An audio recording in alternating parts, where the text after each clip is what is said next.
আসসালামু আলাইকুম। স্বাগত জানাচ্ছি আমাদের জৈব রসায়নের ভিডিও লেকচারে। পূর্ববর্তী লেকচারগুলোতে আমরা সমানতা এবং নামকরণ সম্পর্কে ধারণা লাভ করেছি এবং এই পর্ব থেকে আমাদের মূলত বিক্রিয়াসমূহ নিয়ে আলোচনা শুরু হবে। একদম শুরুর যে পর্যায়টি এখানে আমরা অ্যালকেন, অ্যালকিন এবং অ্যালকাইন নিয়ে আলোচনা করব এবং এই বিক্রিয়া নিয়ে আলোচনা করার ক্ষেত্রে বিক্রিয়াসমূহকে মূলত ৩টি ভাগে ভাগ করে নেওয়া হবে। প্রথম ভাগে থাকবে হচ্ছে ওই যৌগটির প্রস্তুতি সম্পর্কিত আলোচনা। প্রস্তুতি সম্পর্কিত যেসব বিক্রিয়াগুলো আছে সেই বিক্রিয়াগুলো নিয়ে প্রথমে আলোচনা করা হবে। এরপর প্রয়োজনীয় যদি কোনো শনাক্তকারী বিক্রিয়া থাকে সেই বিক্রিয়াটা নিয়েও আলোচনা করা হবে দ্বিতীয় ক্ষেত্রে। এবং শেষ ভাগে শেষ অংশে আমরা আলোচনা করব ওই যৌগটি ব্যবহার করে যদি অন্য কোনো যৌগ উৎপাদন করা বা হচ্ছে কোনো পদ্ধতি থাকে সেই পদ্ধতি নিয়ে আলোচনা করা হবে। তো এই ৩টা ভাগে ভাগ করে আমরা বিক্রিয়াগুলো নিয়ে আলোচনা শুরু করব এবং সেই সাথে আমরা বোর্ড বা হচ্ছে যে কোনো ভর্তি পরীক্ষায় আসা যে প্রশ্নগুলো আছে সেই টপিক রিলেটেড প্রশ্নগুলাও সমাধান করার চেষ্টা করব। তো দেরি না করে আমরা শুরু করা যাক। তো এখানে আমাদের সর্বপ্রথম অ্যালকেন একদম হচ্ছে ভিত্তিমূলক যে বিক্রিয়াটি বা যে যৌগটি সেই যৌগটি নিয়ে আমরা আলোচনায় শুরু করব। আমরা আলোচনা অ্যালকেন থেকে শুরু করছি এবং অ্যালকেনের প্রস্তুতিমূলক যে সকল বিক্রিয়া আছে সেখান থেকে আমরা শুরু করছি। তো প্রস্তুতিমূলক বিক্রিয়াগুলোর ক্ষেত্রে সর্বপ্রথম যে আমরা যে প্রস্তুতি দেখব সেটা হচ্ছে অ্যালকিন এবং অ্যালকাইন থেকে। এটা খুবই কমন একটা প্রস্তুতি প্রক্রিয়া। দেখা যাক, এটা একদম সিম্পল আর কি, যে অ্যালকিন এবং অ্যালকাইন থেকে মানে দ্বিবন্ধন এবং ত্রিবন্ধন যুক্ত যৌগ হতে। এই যে প্রক্রিয়াটা এটা মূলত আমরা হাইড্রোজেন সংযোজন প্রক্রিয়া বলতে পারি। হাইড্রোজেন সংযোজন এই প্রক্রিয়াতে মূলত হাইড্রোজেন যুক্ত হয় দ্বিবন্ধন এবং ত্রিবন্ধনের জায়গাতে। তো আমরা যদি উদাহরণ দেখি, ধরা যাক এই যে ইথিন CH2 এই ইথিনের সাথে আমাদের যখন এই ইথিনের সাথে আমরা হাইড্রোজেনের সংযোজন বিক্রিয়া ঘটাবো, কিন্তু এই বিক্রিয়া ঘটানোর জন্য আমাদের এখানে প্রভাবক হিসেবে নিকেল প্রভাবক প্রয়োজন ধাতু, এবং এই বিক্রিয়া পাত্রের তাপমাত্রা 180 ডিগ্রি সেলসিয়াস থেকে 200 ডিগ্রি সেলসিয়াসের মধ্যে রাখা প্রয়োজন, বা এই বিক্রিয়ার মানে এই টেম্পারেচারের মধ্যে রিঅ্যাকশনটা সম্পন্ন হবে। তো সেই ক্ষেত্রে এই হাইড্রোজেনগুলো এই কার্বনগুলোতে যুক্ত হয়ে ইথেন প্রস্তুত করবে। তো সেক্ষেত্রে এখানে বিক্রিয়াটার মেকানিজম যদি আমরা একটু দেখি, এখানে আসলে বন্ধনটা হচ্ছে এভাবে, কার্বনের সাথে কার্বন দ্বিবন্ধন এবং এই হাইড্রোজেনগুলোর সাথে তারা একক বন্ধনে যুক্ত আছে। তো এখানে এই হাইড্রোজেনগুলো যখন আসবে তো তখন এখানে এই তাপমাত্রা এবং প্রভাবকের ফলে এই যে রাসায়নিক বন্ধনটি ভেঙে যাবে, দ্বিবন্ধন ভেঙে একক বন্ধন গঠিত হবে। তো ওই আরেকটা হাত খালি থেকে যাবে, এই হাইড্রোজেনগুলো হচ্ছে পূর্বের হাইড্রোজেন। তো নতুন যে হাইড্রোজেনগুলো আছে সেই হাইড্রোজেনগুলো কার্বনের সাথে যুক্ত হয়ে যাবে, ফলে ইথেন তৈরি হবে। তো একই পদ্ধতি হচ্ছে ইথাইন থেকে প্রস্তুতের ক্ষেত্রে। CH ট্রিপল বন্ড CH, এখানেও হাইড্রোজেন যুক্ত হবে এবং নিকেল প্রভাবকের উপস্থিতিতে 200 ডিগ্রি সেলসিয়াস তাপ যদি দেওয়া হয় একইভাবে উৎপন্ন হবে হচ্ছে ইথেন। তবে এখানে একটা মজার বিষয় হচ্ছে যে আমি যদি এখানে প্রভাবককে যদি পরিবর্তন করে দিই, প্রভাবকের পরিবর্তে এখানে এই ইথাইনের সাথে হাইড্রোজেন বিক্রিয়াটাই নিকেল প্রভাবকের পরিবর্তে প্যালাডিয়াম এবং বেরিয়াম সালফেট যদি ব্যবহার করা হয়, তাহলে সেই ক্ষেত্রে কিন্তু এই হাইড্রোজেন সম্পূর্ণভাবে প্রতিস্থাপিত না হয়ে ইথিন তৈরি করে, শুধুমাত্র 2টি হাইড্রোজেন এখানে প্রতিস্থাপিত হবে। তবে হ্যাঁ, এই রাসায়নিক বিক্রিয়া কিন্তু সমতাকৃত না। যদি সমতাকৃত করতে হয় এখানে আসলে 2টি না মোট 4টি হাইড্রোজেন যুক্ত হয়ে যেত, সেখানে একটা 2 দেওয়া লাগবে আর কি। তো এই বিক্রিয়াগুলোর ক্ষেত্রে একটু মাথায় রাখা লাগবে যে কি প্রভাবক এখানে ব্যবহার করা হচ্ছে, কারণ ইথাইনের সাথে হাইড্রোজেনের বিক্রিয়া নিকেল প্রভাবকের উপস্থিতিতে 200 ডিগ্রি সেলসিয়াস যদি টেম্পারেচার দেওয়া হয় তাহলে সেখানে ইথেন তৈরি হয়, কিন্তু সেই একই বিক্রিয়া যদি আমি প্যালাডিয়াম এবং বেরিয়াম সালফেটের সাথে উপস্থিতিতে করানো হয় তাহলে সেক্ষেত্রে উৎপন্ন হয় ইথিন। তাহলে এই ছিল আমাদের প্রথম অ্যালকিন এবং অ্যালকাইন থেকে হচ্ছে ইথেনের প্রস্তুতি। তো সেই ক্ষেত্রে আমাদের কি করতে হয়, হাইড্রোজেনের সাথে বিক্রিয়া ঘটাতে হয়, নিকেল প্রভাবকের উপস্থিতিতে ইথেন তৈরি হবে, এবং একইভাবে আমি যদি ইথাইন থেকেও বিক্রিয়াটা করাই তাহলেও আমাদের ইথেন তৈরি হবে। তবে এখানে এই বিক্রিয়াতে একটা জিনিস কখনোই তৈরি করা যাবে না, অ্যালকিন এবং অ্যালকাইনের এই যে হাইড্রোজেন সংযোজন যে প্রক্রিয়া, এই প্রক্রিয়ায় মিথেন প্রস্তুত করা যাবে না, মিথেন প্রস্তুত হবে না। কারণটা হচ্ছে আমাদের এই হাইড্রোজেন যে আমি সংযোজন করব, তো তার জন্য কমপক্ষে দুইটা কার্বন প্রয়োজন যাদের মধ্যে একটা দ্বিবন্ধন অথবা ত্রিবন্ধন আছে। তো অ্যালকিন এবং অ্যালকাইনের সর্বনিম্ন সদস্য হচ্ছে ইথিন এবং ইথাইন, মানে 2 কার্বন। 1 কার্বনের অ্যালকিন বা অ্যালকাইন সম্ভব না হওয়ার কারণে হাইড্রোজেন সংযোজন পদ্ধতিতে আমি এখানে মিথেন প্রস্তুত করতে পারবো না। এটা একটু মনে রাখার বিষয়, MCQ তেও এই খুঁটিনাটি বিষয়গুলো মাথায় রাখতে হয়। আমরা পরবর্তী প্রস্তুতিতে চলে যাই। দ্বিতীয় যে প্রস্তুতি দেখবো সেটা হচ্ছে অ্যালকাইল হ্যালাইড হতে। তো যদি যৌগের নামে কোনো সমস্যা হয়, আমাদের এই নামকরণের যে ভিডিও লেকচারটা আছে সেটা একটু দেখে নিলে ভালো হয়। তো অ্যালকাইল হ্যালাইড হচ্ছে অ্যালকেনের সাথে যদি হ্যালোজেন যুক্ত থাকে। তো উদাহরণ হিসেবে আমরা বলতে পারি CH3CH2Cl, এটা এক ধরনের অ্যালকাইল হ্যালাইড। এই যে অ্যালকেন, এখান থেকে একটা হাইড্রোজেন কম থাকলে সেটা হচ্ছে অ্যালকাইল মূলক, এবং তার সাথে হ্যালোজেন যুক্ত হয়েছে অ্যালকাইল হ্যালাইড তৈরি হয়েছে। তো অ্যালকাইল হ্যালাইড হতে আমরা যখন অ্যালকেন প্রস্তুত করতে যাব, আমার মূলত এখানে কার্বন এই ক্লোরিনটাকে অপসারণ করতে হবে। তো তার জন্য আমরা আসলে বিজারণ ঘটাই। বিজারণ বলতে আমরা এখানে এই যে হাইড্রোজেনের সাথে রিঅ্যাকশন, তবে এই হাইড্রোজেনটা আসবে জিঙ্ক এবং হাইড্রোক্লোরিক অ্যাসিডের যে মিশ্রণ, এখান থেকে এই জায়মান হাইড্রোজেনটা বের হবে। তো আমাদের যে অ্যালকাইল হ্যালাইড, তার যদি আমি বিজারণ ঘটাই, তাহলে সেক্ষেত্রে এই যে হাইড্রোজেনটা আছে, এই হাইড্রোজেন মূলত ক্লোরিনের সাথে রিঅ্যাকশন করবে এবং ক্লোরিনটা আসলে অপসারিত হবে। তো এক্ষেত্রে আমাদের বিক্রিয়াটা হবে কি CH3, এখান থেকে এই CH3 গঠিত হবে, হাইড্রোজেন যুক্ত হবে এবং আরেকটা হাইড্রোজেন ক্লোরিনকে নিয়ে এই যে HCl গঠন করবে।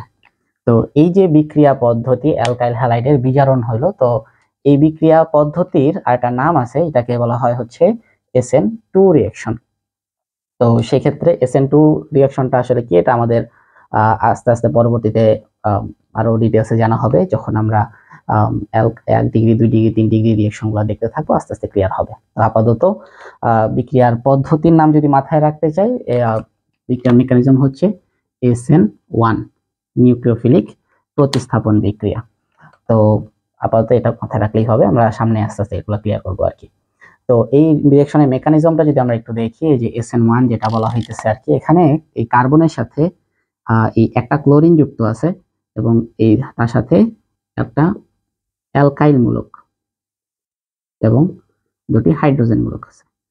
তো পরবর্তীতে যখন এই যে বিজারণ ঘটানো হয়, সেই ক্ষেত্রে এই কার্বনের সাথে এই হাইড্রোজেন দুটো তো ছিলই, এই ক্লোরিনের যে বন্ধনটা একটু দুর্বল হতে থাকে, এই বন্ধনটা দুর্বল হতে থাকে এবং হাইড্রোজেনগুলোর সাথে বন্ধনটা স্ট্রং হয়। পরবর্তীতে এই ক্লোরিনটা অপসারিত হয়ে যায় এবং হাইড্রোজেন এখানে বসে পড়ে, যেখানে হচ্ছে এই যে CH3 এটাই হচ্ছে ইথেন। যে এভাবেই হচ্ছে অ্যালকেন প্রস্তুত হয় আমাদের। এটা হচ্ছে কি বিজারণের মাধ্যমে অ্যালকাইল হ্যালাইডের বিজারণ, এবং এই হাইড্রোজেনটা আসবে জিঙ্ক এবং হাইড্রোক্লোরিক অ্যাসিডের মিশ্রণ থেকে। আমরা এখন মূলত মিথেনের প্রস্তুতি দেখব। তো মিথেন আমরা প্রস্তুত করা হয় শিল্প উৎপাদনের ক্ষেত্রে, মানে লাভজনকভাবে শিল্প কারখানায় মিথেন আমাদের যে পদ্ধতিতে উৎপাদন করা হয় সেটা একটু দেখবো আমরা, এটা একটু গুরুত্বপূর্ণ। তো মিথেন প্রস্তুত করার জন্য একটা মিশ্রণ ব্যবহার করা হয় যার নাম হচ্ছে ওয়াটার গ্যাস। তো কার্বন মনোক্সাইড এবং হাইড্রোজেন গ্যাসের যে মিশ্রণ, এই মিশ্রণটাকে মূলত ওয়াটার গ্যাস বলা হয়। তো এই ওয়াটার গ্যাসকে আমরা যদি নিকেল প্রয়োগের উপস্থিতিতে 300 ডিগ্রি সেলসিয়াস তাপমাত্রা উৎপন্ন করি, তাহলে এখান থেকে উৎপন্ন হবে হচ্ছে মিথেন এবং বাই প্রোডাক্ট হিসেবে পানি পাওয়া যাবে। তো বিক্রিয়া তো এখানে সমতাকৃত না, তো এখানে মূলত হচ্ছে 3 মোল লাগবে। তো এই যে 3 × 6 কার্বনের সাথে যুক্ত হবে 4টা, আর বাকি দুটো হচ্ছে হাইড্রোজেন অক্সিজেনের সাথে চলে যাবে। তো এই যে ওয়াটার গ্যাসের যে মিশ্রণ, এই মিশ্রণ থেকে হচ্ছে মিথেন গ্যাস প্রস্তুত করা যায়। এই ওয়াটার গ্যাস ছাড়াও একটা পদ্ধতি আছে যে পদ্ধতিতে শিল্প কারখানায় উৎপন্ন করা যেতে পারে, সেটা হচ্ছে কার্বন মনোক্সাইডের সাথেই পানির বিক্রিয়া। তবে এখানে নিকেল কার্বনেটের উপস্থিতি রিঅ্যাকশনটা হবে 250 ডিগ্রি সেলসিয়াস থেকে 270 ডিগ্রি সেলসিয়াস টেম্পারেচার এখানে মোটামুটি প্রয়োজন হবে। তো সেক্ষেত্রে আমাদের বাই প্রোডাক্ট হিসেবে আমাদের মিথেন এবং বাই প্রোডাক্ট হিসেবে কার্বন ডাইঅক্সাইড তৈরি হবে। সেক্ষেত্রে এখানে কার্বন মনোক্সাইডের সাথে যখন পানির বিক্রিয়া হবে, নিকেল কার্বনেটের উপস্থিতিতে 250 থেকে 270 ডিগ্রি সেলসিয়াসের যদি টেম্পারেচার রাখা হয়, সেখান থেকে মিথেন এবং কার্বন ডাইঅক্সাইড উৎপন্ন হবে। এবং আমরা যেটা বললাম যে এই কার্বন মনোক্সাইড এবং হাইড্রোজেনের যে মিক্সচার, এটার নাম হচ্ছে ওয়াটার গ্যাস।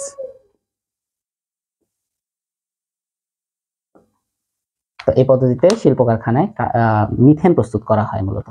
আমরা এখন যে পদ্ধতিটা দেখবো সেটা হচ্ছে ইথানোয়িক অ্যাসিড থেকে অ্যালকেন প্রস্তুত। তবে ইথানোয়িক অ্যাসিড বলতে আসলে আমরা বুঝিতেছি যে কার্বক্সিলিক অ্যাসিড থেকে আমরা আমাদের অ্যালকেনটা প্রস্তুত হবে আর কি। তো আমরা উদাহরণ হিসেবে ইথানোয়িক অ্যাসিড ইউজ করব। তো কার্বক্সিল মূলক যদি তার কাছে থাকে, তো সেক্ষেত্রে থেকে আমরা ওই কার্বক্সিলিক অ্যাসিডের যে মূলকটাকে যদি লবণে কনভার্ট করে নিই, তাহলে সেক্ষেত্রে আমরা অ্যালকেনে যেতে পারি। তো আমরা যদি প্রথম স্টেপটা একটু খেয়াল করি, যে আমরা উদাহরণ হিসেবে 2 কার্বনটাই ব্যবহার করব, কারণ এটাই খুব বেশি আসলে প্রয়োজন হয়। তো আমাদের ইথানোয়িক অ্যাসিড যেটা আছে, তো তার সাথে আমরা যদি হচ্ছে সোডিয়াম হাইড্রোক্সাইডে যদি রিঅ্যাকশন করাই, তাহলে সেই ক্ষেত্রে উৎপন্ন হয় CH3C ডাবল। এই হাইড্রোজেনটা সোডিয়াম দ্বারা প্রতিস্থাপিত হয় এবং বাই প্রোডাক্ট হিসেবে পানি তৈরি হয়ে যাবে। তো এই যৌগটার নাম হচ্ছে সোডিয়াম ইথানোয়েট, অথবা ইথানোয়িক অ্যাসিডের সোডিয়াম লবণ বললেও হয়। তো সোডিয়াম ইথানোয়েট এই যে যৌগটা আছে, এখান থেকে আমরা অ্যালকেন প্রস্তুত করতে পারি। তবে এখানে দুইটা প্রসেসে যাওয়া যেতে পারে। প্রথম প্রসেস যেটা আমরা দেখব সেটা হচ্ছে এটাকে আমরা একটা মিশ্রণের সাথে বিক্রিয়া করাবো, সেটা হচ্ছে সোডা লাইমের সাথে বিক্রিয়া করাবো, সোডা লাইম। তো আমরা জানি আমাদের সোডিয়াম হাইড্রোক্সাইড, এটার নাম হচ্ছে কস্টিক সোডা। সোডিয়াম হাইড্রোক্সাইড এটা হচ্ছে কস্টিক সোডা। আমাদের ক্যালসিয়াম কার্বনেট, এটার নাম আছে, এটাকে বলা হয় হচ্ছে চুনা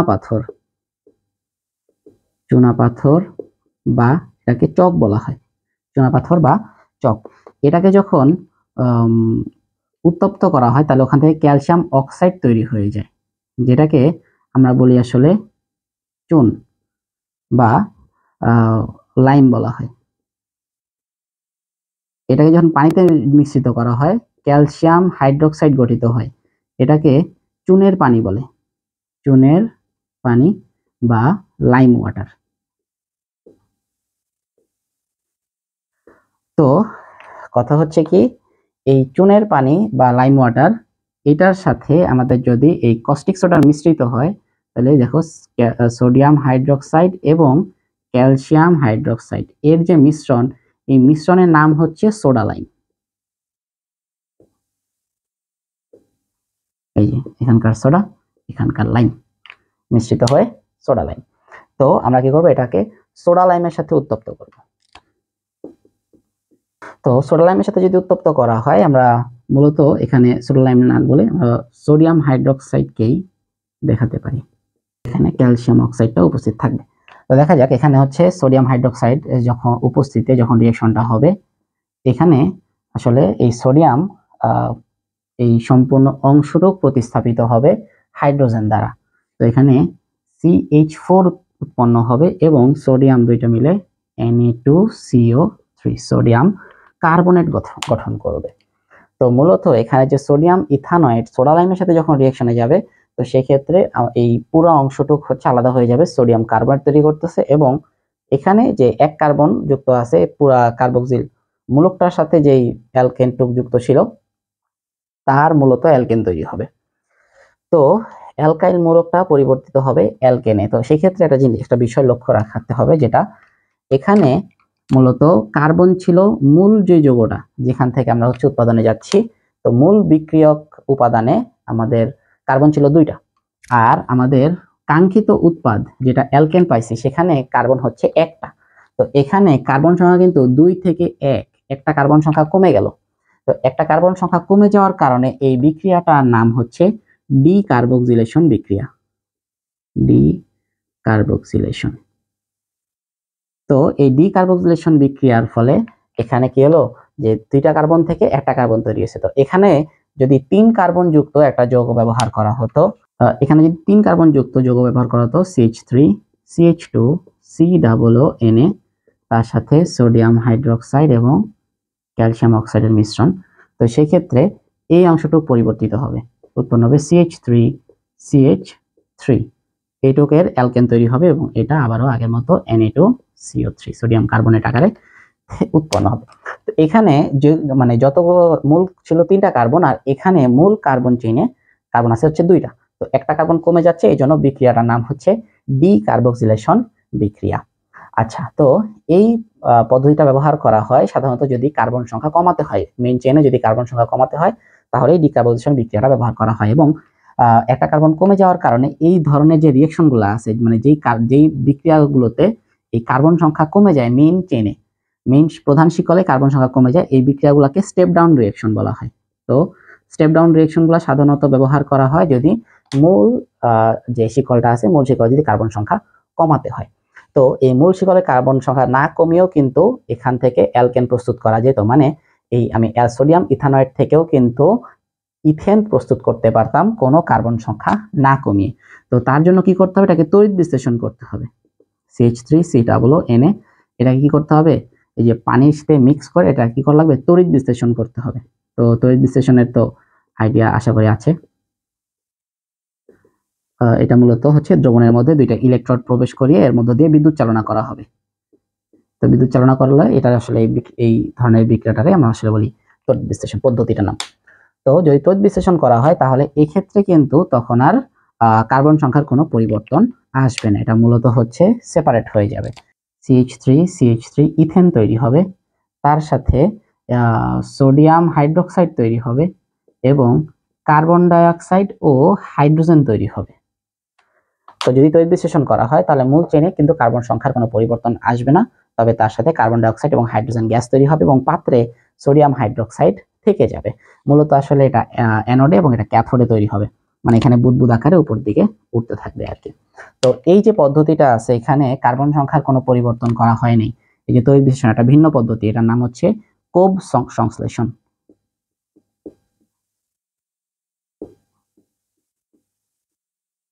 তাহলে মূল কথা হচ্ছে কি, ইথানোয়িক অ্যাসিড থেকে দুইটা পদ্ধতিতেই কিন্তু অ্যালকেন প্রস্তুত করা যায়, কিন্তু যদি আমরা কার্বন সংখ্যা কমাতে চাই তাহলে আমরা ব্যবহার করব ডিকার্বক্সিলেশন, সোডিয়াম ইথানয়েটের সাথে সোডা লাইমের রিঅ্যাকশন, মিথেন তৈরি হবে। আর আমরা যদি কার্বন সংখ্যাকে ঠিক রাখতে চাই তাহলে আমরা ব্যবহার করব কোব সংশ্লেষণ, পানিতে মিক্স করে কি করা হবে, তড়িৎ বিশ্লেষণ করা হবে। সেখানে ইথেন সোডিয়াম হাইড্রোক্সাইড দ্রবণে থাকবে, কার্বন ডাইঅক্সাইড এবং হাইড্রোজেন গ্যাস বুদবুদ হচ্ছে দুইটা অ্যানোড এবং ক্যাথোড থেকে উৎপন্ন হবে, যেটা কিনা এটা হাইড্রোজেন উৎপন্ন হবে ক্যাথোডে। এটা একটু মাথায় রাখা লাগবে যে হাইড্রোজেন ক্যাথোড উৎপন্ন হবে। আমরা এখন যে বিক্রিয়াটা নিয়ে আলোচনা করবো সেটা হচ্ছে উডস বিক্রিয়া। তো এই বিক্রিয়াটাও কিন্তু খুবই গুরুত্বপূর্ণ ভার্সিটি এবং হচ্ছে এইচএসসির জন্য। এখানে থেকে রিটেনে কোশ্চেন আসতে পারে, আবার এমসিকিউ থেকেও কিন্তু কোশ্চেন আসতে পারে। তো এখানে আমরা প্রথমে দেখিনি উডস বিক্রিয়াটা আসলে বলতে কি বুঝতেছি। এখানে 3 অ্যালকেন প্রস্তুত হবে, কিন্তু আমরা উৎপন্ন করব অ্যালকাইল হ্যালাইড থেকে। অ্যালকাইল হ্যালাইডের সাথে আমাদের দুইটা কমন জিনিস থাকবে, অ্যালকাইল হ্যালাইড এর সাথে আমরা যুক্ত করব ধাতব সোডিয়াম। ধাতব সোডিয়াম বলতে বুঝতেছি আমরা হচ্ছে পিওর সোডিয়াম যেটা। তো ধাতব সোডিয়ামের সাথে আমরা এখানে বিক্রিয়ক হিসেবে, বিক্রিয়ক না আসলে দ্রাবক হিসেবে ইউজ করব শুষ্ক ইথার। শুষ্ক বলতে আমরা এখানে বুঝতেছি পানির অনুপস্থিতিতে। তো ইথার আসলে তরল ফর্মে থাকবে, সে দ্রাবক হিসেবে কাজ করবে, এখানে বিক্রিয়া করার জন্য একটা ভালো সারফেস দিবে। তো এখানে অ্যালকাইল হ্যালাইডের সাথে ধাতব সোডিয়াম এবং শুষ্ক ইথার যখন বিক্রিয়া হবে তো সেক্ষেত্রে আমাদের অ্যালকেন প্রস্তুত হবে। তো এইটাই হচ্ছে আসলে মূলত বেসিক আর কি। আমরা একটু উদাহরণ সহ দেখি। অ্যালকাইল হ্যালাইড বলতে আমরা বুঝতেছি যে ধরো CH3CH2I, তো এটা হচ্ছে আমাদের ethyl iodide alkyl halide, alkyl অংশ হ্যালোজেন অংশ। তো এটার সাথে ধাতব সোডিয়াম আর শুষ্ক ইথার যদি দেওয়া হয়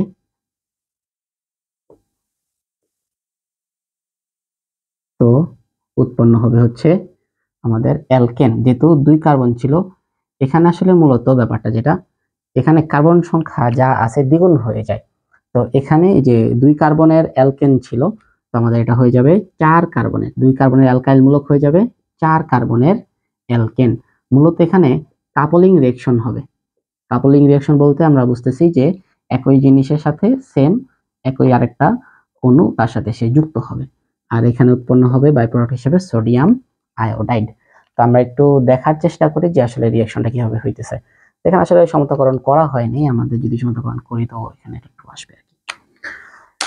তো আমরা একটু খেয়াল করি যে আসলে এখানে রিঅ্যাকশনটা কিভাবে হইতেছে, রিঅ্যাকশন মেকানিজমটা কি। তো এখানে প্রথমে এখানে যে 2টা অণু আছে তার মধ্যে প্রথম একটা অণুর সাথে একটা সোডিয়ামের রিঅ্যাকশন হবে। তো সোডিয়াম পরমাণুর সাথে যখন রিঅ্যাকশন হবে, এই সোডিয়াম আয়োডিনের সাথে রিঅ্যাক্ট করবে, আসলে মূলত আয়োডিন এখান থেকে চলে যাবে। তো এখানে একটা ইলেকট্রন অবশিষ্ট থাকবে আর সোডিয়াম আয়োডাইড গঠন হয়েছে।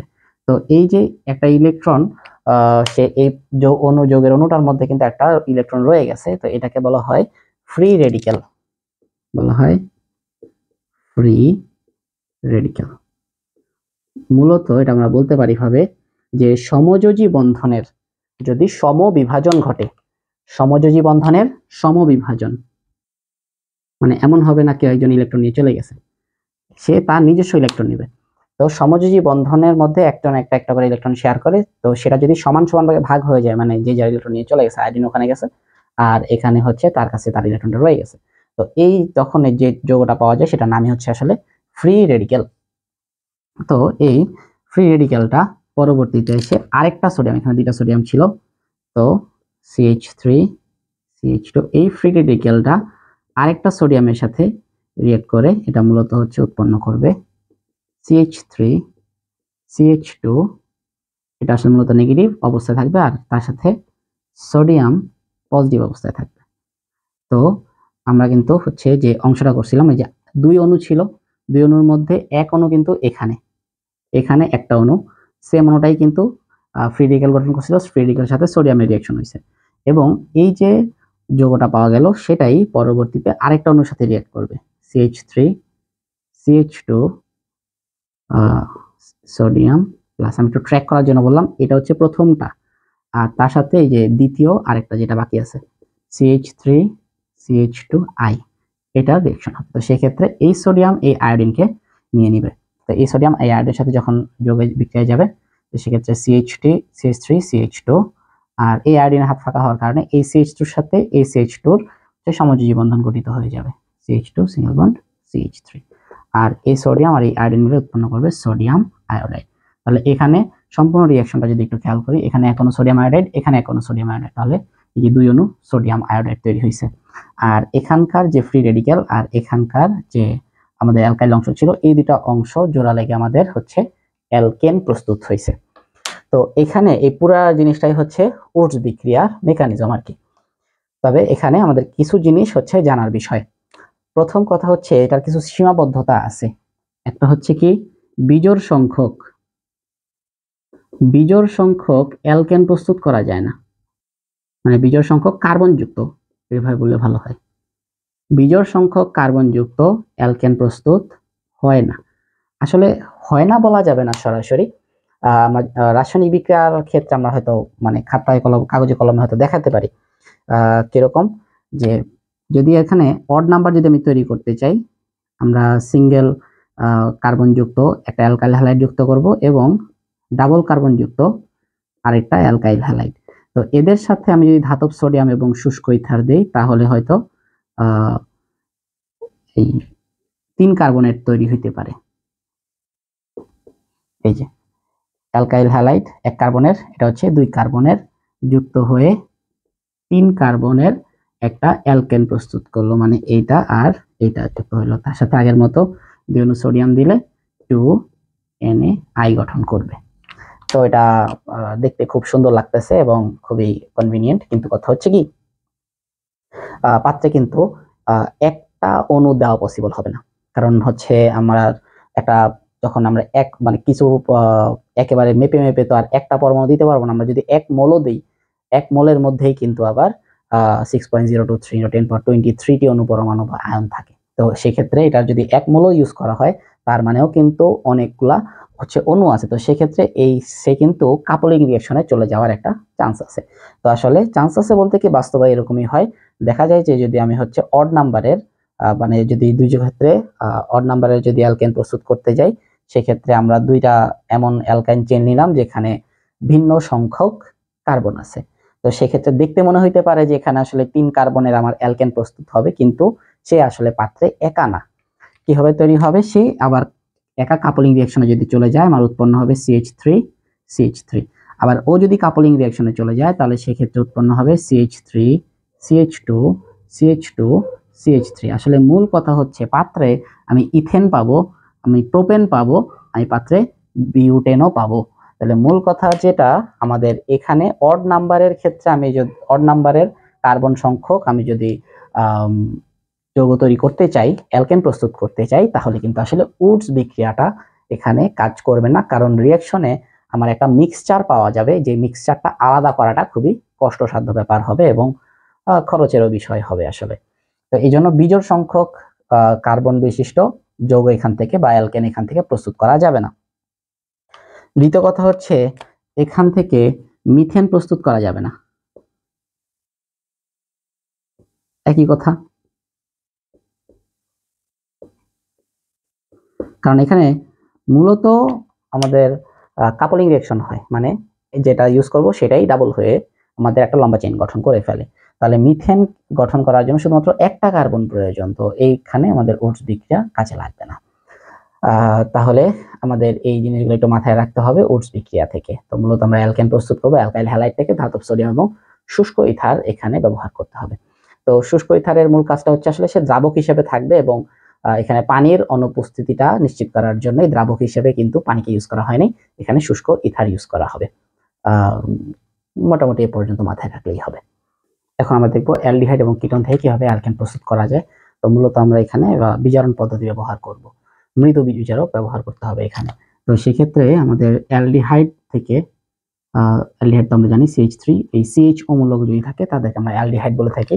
তো এই অ্যালডিহাইড মূলককে আমরা যদি হচ্ছে বিজারিত করি, তো বিজারিত করার জন্য আমাদের বিক্রিয়ক হিসেবে যেটাকে ইউজ করতে হবে সেটা হচ্ছে জিঙ্ক অ্যামালগাম এবং গাঢ় হাইড্রোক্লোরিক অ্যাসিড। এই যে মিশ্রণ, এই মিশ্রণ থেকে যে জায়মান হাইড্রোজেন বের হয়ে আসবে, সেই হাইড্রোজেনের দ্বারা আমি যদি বিজারণ করি তাহলে সেই ক্ষেত্রে এই পানি অক্সিজেনটা প্রতিস্থাপিত হয়ে যাবে, আমাদের উৎপন্ন হবে CH3 অ্যালকেন প্লাস H2O। একই পদ্ধতিতে আমরা যদি কিটোন থেকেও করতে পারি, CO CH3 তার সাথে আমরা হাইড্রোজেন রিঅ্যাকশন করাবো, সেম কাহিনী, জিঙ্ক অ্যামালগাম গাঢ় HCl। এটা আমার নাম যদি বলি, এটা হচ্ছে জিঙ্ক অ্যামালগাম। ওকে, তো এই বিজারণ ক্ষেত্রে আমাদের এই কার্বনের থেকে অক্সিজেনটা অপসারিত হয়ে যাবে, উৎপন্ন হবে হচ্ছে CH3 CH2 CH3।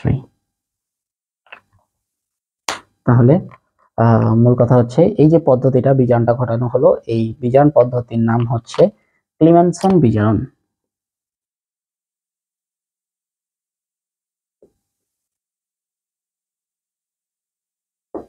ওকে, আমরা এখন আরেকটা গুরুত্বপূর্ণ পদ্ধতি নিয়ে আলোচনা করবো অ্যালকেন প্রস্তুতির। তবে বিক্রিয়া পদ্ধতির থেকেও বিক্রিয়কটা আসলে গুরুত্বপূর্ণ বেশি। তো এই বিক্রিয়কটা হচ্ছে গ্রিগনার বিক্রিয়ক। তো গ্রিগনার বিক্রিয়ক সম্পর্কে আমাদের একটু আইডিয়া রাখতে হবে, কারণ এই একটা বিক্রিয়ক থেকে আমরা alkane, alkyne, aldehyde, alcohol, ketone, carboxylic acid এবং অ্যাস্টার তৈরি করতে পারি। তো এই জন্য এই গ্রিগনার বিক্রিয়কটা সম্পর্কে একটু আইডিয়া রাখা দরকার। তো গ্রিগনার বিক্রিয়ক আসলে কাকে বলতেছি আমরা? যদি একটা ম্যাগনেসিয়ামের সাথে একটা হ্যালোজেন গ্রুপ আর যদি একটা অ্যালকাইল গ্রুপ যদি যুক্ত থাকে, এই যৌগটার নামই আসলে গ্রিগনার্ড বিকারক। এই গ্রিগনার্ড বিকারক বলতে আসলে এরকম সেটআপের একটা যৌগকে আমরা বুঝতেছি যে ম্যাগনেসিয়ামের সাথে একটা হ্যালোজেন মূলক যুক্ত থাকবে আর একটা অ্যালকাইল মূলক যুক্ত থাকবে। তো এটা কিভাবে আসছে প্রস্তুতিটা থেকে, আমরা একটা অ্যালকাইল হ্যালাইডের সাথে ম্যাগনেসিয়াম ধাতব অবস্থায় এই বিশুদ্ধ ম্যাগনেসিয়ামের সাথে আমরা বিক্রিয়া ঘটাবো, শুষ্ক ইথার কে আমরা দ্রাবক হিসেবে ব্যবহার করব, মানে পানি থাকতে পারবে না এখানে।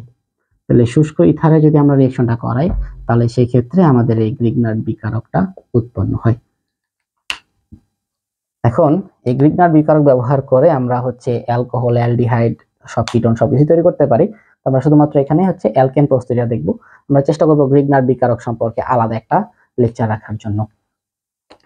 তো কথা হচ্ছে যে এখানে এই গ্রিগনার্ড বিকারকের সাথে আমরা যদি পানির রিঅ্যাকশন করাই H2O, তাহলে সেই ক্ষেত্রে আসলে মূলত এখানে আর দ্বারা তো আমরা একটা কমন জিনিস মিন করলাম, এখানে অ্যালকাইল মূলক হিসেবে আমরা সবচেয়ে ছোট যেটা সেটা হচ্ছে ইথাইল মূলক মানে মিথাইল মূলক ব্যবহার করলাম। তো মিথাইল মূলকের সাথে যখন হচ্ছে পানি রিঅ্যাকশন করাবো গ্রিগনার্ড বিকারকে, তো সেই ক্ষেত্রে এখান থেকে একটা হাইড্রোজেন এসে এই CH3 এর সাথে যুক্ত হয়ে CH4 গঠন করবে। আর যে OH-টা আছে সেটাকে যদি একটু ভাঙায় লিখি H+ এবং OH-। তো এই H+টা চলে যাবে CH3 এর কাছে এবং OH- চলে আসবে এই ম্যাগনেসিয়ামের কাছে। তাহলে সেই ক্ষেত্রে উৎপন্ন হবে হচ্ছে এই যে OH MgX। তো এখানে আমরা X হিসেবে এখানে আমরা ব্রোমিন ইউজ করতে পারি, তো তাহলে এখানে ব্রোমিন উৎপন্ন হবে। তো X দ্বারা তো হচ্ছে আমরা যে হ্যালোজেন মিন করি আর কি। তো এটার পরিবর্তে শুধুমাত্র যে পানি ইউজ করা যাবে তা না, আমরা গ্রিগনার্ডের সাথে অ্যালকোহল যদি দেই CH3OH, তাহলেও একই কথা। সেই ক্ষেত্রে এই যে CH3O সেটা ম্যাগনেসিয়াম ব্রোমাইডের সাথে চলে যাবে, আর এই হাইড্রোজেন ইথেনের কাছে চলে আসবে। তাহলে সেক্ষেত্রে উৎপন্ন হবে হচ্ছে মিথেন প্লাস Mg, এবং এর সাথে থাকবে OCH3, মানে এটাকে আমরা বলতে পারি মিথক্সিমূলক, আর তার সাথে থাকবে হচ্ছে ব্রোমাইড। তাহলে পানি অথবা অ্যালকোহল যেটাই আমি গ্রিগনারের সাথে দিই না কেন, আমার উৎপন্ন হবে হচ্ছে অ্যালকেন। তবে এখানে যে মিথেনই উৎপন্ন হবে তা না, এটা মূলত ডিপেন্ড করে যে আমাদের এই গ্রিগনার্ডের এখানে কোন অ্যালকাইল মূলকটা আছে। আমি যদি হচ্ছে এখানে 3 কার্বনের যদি তৈরি করতে চাই, তাহলে আমার এখানে 3 কার্বনের যুক্ত যেই গ্রিগনার্ড বিকারক আছে সেই বিকারকটা লাগবে। এটা আসলে প্রস্তুত করে নিতে হবে, অ্যালকাইল হ্যালাইড থেকে ম্যাগনেসিয়ামের সাথে বিক্রিয়া করে গ্রিগনার্ড বিকারক প্রস্তুত করে নেওয়া হবে। তো এই যে গ্রিগনার্ড বিকারক 3 কার্বনের, তো তার সাথে আমি হচ্ছে পানি যদি যুক্ত করি, উৎপন্ন হবে হচ্ছে এই যে এটার সাথে হাইড্রোজেন চলে আসবে, তাহলে উৎপন্ন হবে হচ্ছে CH3 CH2 CH3 propane plus এখানে ম্যাগনেসিয়াম ব্রোমাইড এবং OH, তাহলে OH MgX। তো কেউ চাইলে এটাকে পাশে হয়ে ব্র্যাকেট দিয়ে লিখতে পারে OH Br। তো এটা হচ্ছে আসলে গ্রিগনার্ড বিকারক থেকে অ্যালকেনের প্রস্তুতি। তোমাদের অ্যালকেনের মূল যে প্রস্তুতিগুলো ছিল গুরুত্বপূর্ণ, সেই প্রস্তুতিগুলো আসলে এখন আলোচনা করা হয়েছে। তো আরো কিছু প্রস্তুতি আছে, কিন্তু ওগুলো আসলে আমাদের জন্য খুব একটা গুরুত্বপূর্ণ না হয় আমরা আলোচনা আর দীর্ঘায়িত করছি না। তো আমরা এখন চলে যাব শনাক্তকারী বিক্রিয়ায়, অ্যালকেনের শনাক্তকারী বিক্রিয়া। অ্যালকেনের শনাক্তকারী বিক্রিয়া সম্পর্কে এখন আলোচনা করা হবে। তবে অ্যালকেন এর শনাক্তকারী বিক্রিয়া আলোচনার খুব একটা পরিসর খুবই ছোট এখানে। তো সেক্ষেত্রে আমরা যদি বলি অ্যালকেন জাতীয় যে যৌগগুলো আছে, এই গ্রুপের যে সদস্যরা আছে তারা সাধারণত রাসায়নিকভাবে নিষ্ক্রিয় হয়, মানে সহজে রিঅ্যাকশন করতে চায় না। তো এই জন্য আসলে তাদের রিঅ্যাকশন করতে না চাওয়াটাই তাদের একটা গুণ। তো আমরা একদম যদি শুরুতে বলি যে এই অ্যালকেনগুলোকে আমি যদি হচ্ছে সালফিউরিক অ্যাসিডের সাথে রিঅ্যাকশন করাই, এখানে আসলে কোনো বিক্রিয়াই হবে না।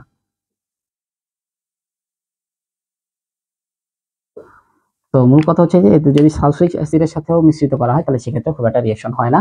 তবে এদের যে সাধারণ বৈশিষ্ট্য, এদের দহন বিক্রিয়া হয়। এই অ্যালকেন সমূহগুলোকে কিন্তু সাধারণত জ্বালানি হিসেবে ব্যবহার করা হয়, যেমন মিথেন, ইথেন, প্রোপেন, বিউটেন প্রায় সবই জ্বালানি। তো এগুলা কিন্তু খুব সহজে দহন বিক্রিয়া হয়। তো দহন বিক্রিয়াটা ওদের একটা বৈশিষ্ট্য হিসেবে বলা যেতে পারে। তো তাদের কমন যেটা CnH2n H2n+2, এটা হচ্ছে তাদের সাধারণ যে গঠন। তো তার সাথে তারা অক্সিজেনের সাথে যখন বিক্রিয়া করে তখন কার্বন ডাই অক্সাইড এবং পানি তৈরি করে। তবে এখানে যেটা কথা যে সব অ্যালকেনই কিন্তু অক্সিজেনের সাথে বিক্রিয়া করে পানি তৈরি করতেছে, কার্বন ডাই অক্সাইড এবং পানি তৈরি করে। তো কোনটা কোন ধরনের অ্যালকেন সেটা বোঝার জন্যই আসলে সাধারণত দহন বিক্রিয়া ব্যবহার করা যেতে পারে। তো সেক্ষেত্রে কি করা হয়, এই রিঅ্যাকশনগুলো সাধারণত দেখা যায় যে যে পরিমাণ অক্সিজেন লাগে তার পরিমাণটা হচ্ছে এই যে সংখ্যক কার্বন থাকে, যদি আমি n চিন্তা করি তাহলে 3n+1/2 এতটুকু সংখ্যক আসলে অক্সিজেন এখানে প্রয়োজন হয়।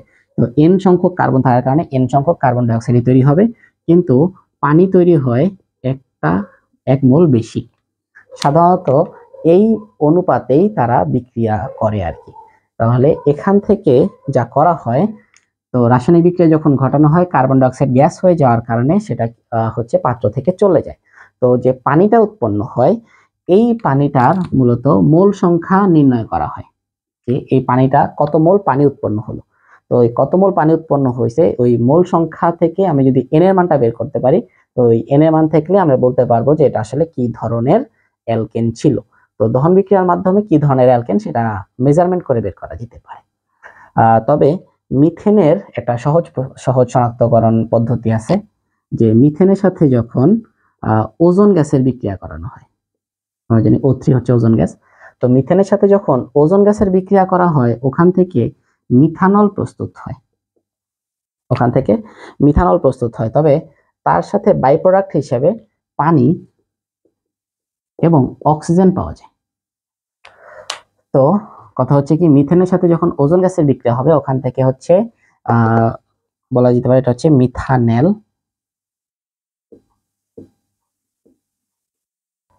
তো এই মিথানলের একটা ঝাঁঝালো গন্ধ থাকে, এই ঝাঁঝালো গন্ধ থেকে বোঝা যায় যে আসলে এটা ছিল হচ্ছে মিথেন।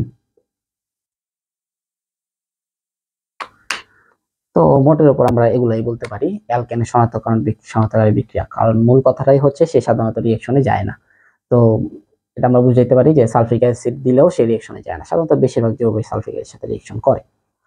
তো আমরা হচ্ছে কি ধরনের অ্যালকেন, মানে 1 কার্বন 2 কার্বন 3 কার্বন 4 কার্বন কতটি কার্বন আমাদের মূলত অ্যালকেনের মধ্যে ছিল, সেটা বোঝার জন্য আমরা দহন বিক্রিয়া থেকে দেখতে পারি। দহন বিক্রিয়া উৎপন্ন পানির মোল সংখ্যা বের করে আমরা বলে দিতে পারি যে আসলে কি ধরনের অ্যালকেনটা ছিল। আর মিথেনের শনাক্তকারী বিক্রিয়াটা স্পেসিফিকলি মিথেনের জন্য। তো মিথেনের সাথে যখন ওজোন গ্যাসের বিক্রিয়া হয় উৎপন্ন হয় মিথানেল। তো মিথানেলের একটা ঝাঁঝালো গন্ধ থাকে, তো যেটা দিয়ে বোঝা যেতে পারে যে এই যৌগটা কি ছিল, মিথেন ছিল। তো শনাক্তকারী বিক্রিয়া আসলে এই পর্যন্তই। আমরা ওই অ্যালকেনের বিশেষ বিক্রিয়াগুলো দেখি। আমরা অ্যালকেন পর্বের একদম শেষ অংশে চলে এসেছি। আমরা এক নজরে অ্যালকেন থেকে যে বিক্রিয়াগুলো মনে রাখা প্রয়োজন সেগুলো একটু দেখবো আর কি। তো প্রথমে যে বিক্রিয়াটা আছে বিশেষ বিক্রিয়া, সেটা হচ্ছে হ্যালোজেনেশন বিক্রিয়া। তো এখানে মূলত হ্যালোজেন যুক্ত হবে। আমরা আগে থেকে জেনেছি যে অ্যালকেনগুলো সাধারণত আসলে বিক্রিয়ায় যায় না, কিন্তু ক্লোরিনের সাথে যখন ইউভি এর উপস্থিতিতে, মানে হচ্ছে আলট্রাভায়োলেট রে অতিবেগুনি রশ্মি যদি এখানে ফেলা হয়, তাহলে সেক্ষেত্রে কিন্তু সেগুলো হচ্ছে ক্লোরিন দ্বারা প্রতিস্থাপিত হবে হাইড্রোজেনগুলো। কিন্তু এখানে ক্লোরিনগুলো যখন হাইড্রোজেনের সাথে বিক্রিয়া করবে, এখন এটা কিন্তু এমন না যে একটা হাইড্রোজেনকে অপসারিত করে ক্লোরিন থেকে থেমে যাবে। তো যতক্ষণ পর্যন্ত এই ইউভি লাইট চলতে থাকবে ততক্ষণ পর্যন্ত রিঅ্যাকশনটা চলতে থাকবে। তার মানে কি, প্রথমে একটা হাইড্রোজেন অপসারিত হয়, পরবর্তী আরেকটা হাইড্রোজেনের দ্বারা হচ্ছে ক্লোরিন বসে পড়বে, আরেকটা হাইড্রোজেন ক্লোরিন দ্বারা অপসারিত হয়ে যাবে। তো এইভাবে যতক্ষণ পর্যন্ত এখানে হাইড্রোজেন হয় ততক্ষণ পর্যন্ত হচ্ছে এখানে ক্লোরিনগুলো অপসারিত হয়ে, মানে ক্লোরিনগুলো বসে থাকবে। আচ্ছা, পরবর্তী হচ্ছে নাইট্রোজেন বিক্রিয়া। তো নাইট্রিক অ্যাসিডের সাথে যখন আমরা 400°C টেম্পারেচারে ইথেনের বিক্রিয়া করাতে যাব, এখানে কিন্তু অনেক হাই টেম্পারেচার রিঅ্যাকশনগুলো সবগুলোই খেয়াল করতে হবে যে এই অনেক হাই এনার্জি দেওয়ার পরে কিন্তু রিঅ্যাকশনগুলো হইতেছে। তো এই যে ক্লোরিনের সাথে রিঅ্যাকশন হওয়ার জন্য ইউভি দেওয়া লাগতেছে, বাকি প্রত্যেকটা রিঅ্যাকশনের জন্যই কিন্তু অনেক হাই টেম্পারেচারের প্রয়োজন। তো এই যে এখানে প্রায় 400°C টেম্পারেচারে যদি উত্তপ্ত করা হয়, তাহলে উৎপন্ন হবে হচ্ছে এই নাইট্রোমূলক যুক্ত আমাদের অ্যালকাইল মূলক। তাহলে আমরা বলতে পারি এটা হচ্ছে ইথাইল নাইট্রেট। তো সরি, ইথাইল না, মিথাইল নাইট্রেট। তো তার সাথে হচ্ছে বাই প্রোডাক্ট পানি উৎপন্ন হবে। ইথেনের সাথে সালফিউরিক অ্যাসিডের যে বিক্রিয়া বা সালফিউরিক অ্যাসিডের সাথে যদি আমাদের রিঅ্যাকশন হয় যেগুলোর, সেই বিক্রিয়াটার নাম হচ্ছে সালফোনেশন। তো সেক্ষেত্রে কি হবে, হাইড্রোজেন প্রতিস্থাপিত হয়ে যাবে হচ্ছে এই আয়ন দ্বারা, সালফোনিয়াম আয়ন বলতে পারি। তো সেক্ষেত্রে দেখো, একটা বড় চেইন যদি ব্যবহার করা হয়, এটাকে উত্তপ্ত করলে এই লম্বা চেইন ভেঙে ছোট ছোট ছোট ছোট অ্যালকেন এবং অ্যালকিনের মিশ্রণ পাওয়া যাবে। এই বিক্রিয়াটা বা পদ্ধতিটার নামই হচ্ছে তাপীয় বিয়োজন। তো এই যে 4 কার্বন যুক্ত আমাদের একটা অ্যালকেন ছিল, 600°C টেম্পারেচারে যখন হিট দেওয়া হয়, তখন সেক্ষেত্রে এই যে কার্বন চেইনগুলো ভেঙে যায়। এখানে একটা মিশ্রণ তৈরি হবে আর কি, সমতাকরণ এখানে করা হয়নি। তো এখানে হচ্ছে 3 কার্বনের অ্যালকিন, 2 কার্বনের অ্যালকিন, 1 কার্বনের অ্যালকেন, হাইড্রোজেন গ্যাস, এভাবে একটা মিক্সচার পাওয়া যাবে যদি উচ্চতর অ্যালকেনের তাপীয় বিয়োজন করা হয়। এরপর হচ্ছে যে গুরুত্বপূর্ণ যে বিক্রিয়াটা, এই বিক্রিয়ার নাম হচ্ছে সমানুকরণ বিক্রিয়া। তো এখানে আসলে কি করা হবে, সমাণু তৈরি হবে, বা আমরা বলতে পারি এখানে একটা শাখা শিকল তৈরি হইতে পারে। এই 4 কার্বনের অ্যালকেন, অ্যালুমিনিয়াম ক্লোরাইড এবং হাইড্রোক্লোরিক অ্যাসিডের উপস্থিতিতে 300°C যখন হিট দেওয়া হয়, তখন এখানে 4 কার্বন থেকে একটা কার্বন দেওয়া কিন্তু শাখা শিকলে চলে যায়। এর একটা সুবিধা আছে। তো এই যে আমাদের জ্বালানিগুলো ব্যবহার করা হয়, তাদের জন্য একটা নাম্বারিং করা হয়, যাকে আমরা বলি হচ্ছে অকটেন নাম্বার। অকটেন নাম্বার মূল কথাটা হচ্ছে যেই জ্বালানিতে ব্যবহৃত যে যৌগটা আছে, সেই যৌগে যতগুলো এরকম শাখা শিকল থাকবে, তো তার অকটেন নাম্বার তত বেশি হয়। তো এই যে যৌগটা আছে বিউটেন, এই বিউটেনের হচ্ছে অকটেন নাম্বার কম। আর এই যে আমাদের কি আছে আইসোবিউটেন, এই আইসোবিউটেনের আমাদের কিন্তু অকটেন নাম্বার হবে বেশি। এখানে আসলে অকটেন নাম্বারের কেনটা জরুরি, মূল কথাটা হচ্ছে এই যে 1 কার্বনে প্রধান শিকলের মধ্যে সবগুলা কার্বন যুক্ত যে বিউটেন আছে, এটা আমাদের খুব বেশি দাহ্য হবে। খুব বেশি দাহ্য হবে বলতে এখানে যখন খুব দ্রুত আসলে অক্সিজেনের সাথে সে রিঅ্যাকশন করতে যাবে, কিন্তু এখানে একটা শাখা শিকল থাকার কারণে প্রথমে শাখা শিকল ভাঙবে, এরপরে সে হচ্ছে অক্সিজেনের সাথে রিঅ্যাকশন যাবে। তার মানে এখানে দহন হইতে একটু সময় নেবে, আর এখানে দহন খুব দ্রুত হয়ে যায়। এর ফলে হচ্ছে কি, যখন একটা ইঞ্জিনের মধ্যে এই জ্বালানি প্রবেশ করানো হয়, তো সেক্ষেত্রে কিন্তু এই ইঞ্জিনে প্রথমে জ্বালানিটাকে কম্প্রেস করা হয় এবং এই পাশে একটা ইগনিশন করা হয়। ইগনিশন করলে এই জ্বালানিগুলো কম্প্রেস করার পরে ইগনিশন যখন আগুন যখন ধরনের একটা স্পার্ক তৈরি করা হয়, তো তখন এখানে গ্যাসটা মানে এখানে যে জ্বালানিটা আছে সেটা গ্যাসে পরিণত হয় CO2 এবং এটা কিন্তু ধাক্কা দেয়, প্রসারিত হয়, এর ফলে পিস্টনটা নিচের দিকে নেমে আসে। তো একটা ইঞ্জিনের ভিতরে সিলিন্ডারটা আসলে এভাবেই কাজ করে, সিলিন্ডারের যে মেকানিজম। তো সেক্ষেত্রে আমি যদি হচ্ছে সাধারণ বিউটেন দিই, তাহলে সেক্ষেত্রে গ্যাস সম্প্রসারিত মানে কম্প্রেস করার পরে যখন ইগনিশন করা হবে তাহলে দ্রুত জ্বলে যাবে একটা অংশ। তো যখন এই জ্বলে কার্বন ডাই অক্সাইড তৈরি করে ফেলবে এই পাশের অংশটুকু, তখন কিন্তু এই দিকের অংশগুলো এতক্ষণও হিট পায় না, মানে তাপ তখনও পায় না জ্বলার জন্য। তো এটা খুব দ্রুত বিক্রিয়া করে ফেলার পর কারণে এই জ্বালানি হচ্ছে দহন অসম্পূর্ণ থেকে যায়, মানে কিছু কিছু অংশ কি হয়ে যায় দহনের অসম্পূর্ণ থেকে যায়, সেগুলো আবার কালো ধোঁয়া আকারে বের হয়ে আসে। এবং এক্ষেত্রে আরেকটা শব্দ হয়, মানে একটু ইঞ্জিনের ভিতরে নকিং হয়, শব্দ হয়, আওয়াজ হয়। তো এই যে আমি যদি তার পরিবর্তে যদি আইসোবিউটেন ব্যবহার করি, সেক্ষেত্রে কি হবে, এখানে যখন ইগনিশন হবে হিটটা ছড়ানোর জন্য একটু টাইম পাবে। তো ততক্ষণে এই শিকলগুলা ভাঙবে, শিকলগুলা ভাঙতে ভাঙতে হিটটা যখন ছড়ায় পড়বে তখন প্রত্যেকটা অংশে কি হবে, এই ইগনিশন হবে, জ্বালানিটা সম্পূর্ণভাবে এবং আরো ভালোভাবে জ্বলবে। তো এর ফলে যেহেতু জ্বালানি ভালোভাবে জ্বলবে তার ফলে নকিং কমে যাবে।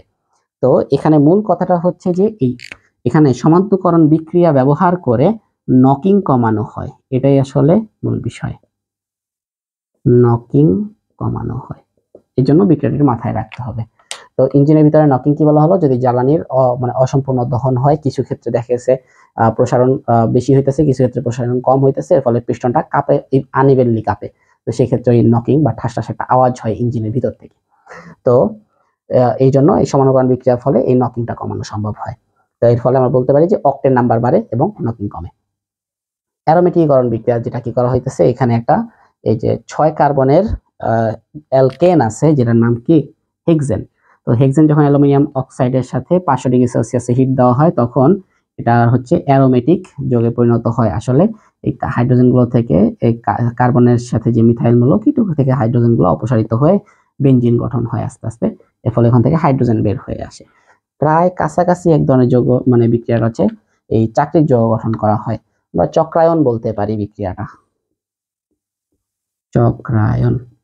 যাই হোক, তো এই যে হেক্সেনকে যদি ভ্যানাডিয়াম পেন্টাসাইডের সাথে রিয়েক্ট করা হয় তাহলে সেক্ষেত্রে হিট দেওয়া লাগবে একটু। তো সেক্ষেত্রে এই হাইড্রোজেন অপসারিত হয়ে যায়, মূলত এখান থেকে একটা হাইড্রোজেন অপসারিত হবে, আবার এখান থেকে একটা হাইড্রোজেন অপসারিত হবে এবং এই কার্বনের সাথে এই কার্বন বন্ধনে যুক্ত হবে, এর ফলে এরকম একটা চাকরিক কাঠামো তৈরি হবে। তাহলে এই যে রিয়াকশনগুলো এগুলাই ছিল মূলত হচ্ছে অ্যালকেনের জন্য প্রয়োজনীয় রিয়াকশন। তো মোটামুটি এর মধ্য থেকেই আমরা আশা করি যে বোর্ড এবং অ্যাডমিশনে যে প্রশ্নগুলো হয় এর মধ্যে থেকে ইনশাআল্লাহ কমন পড়ে যাবে। তো অ্যালকেন পর্ব এই পর্যন্ত, আমরা পরবর্তীতে অ্যালকিন এবং অ্যালকাইন সম্পর্কে জানবো। আসসালামু আলাইকুম।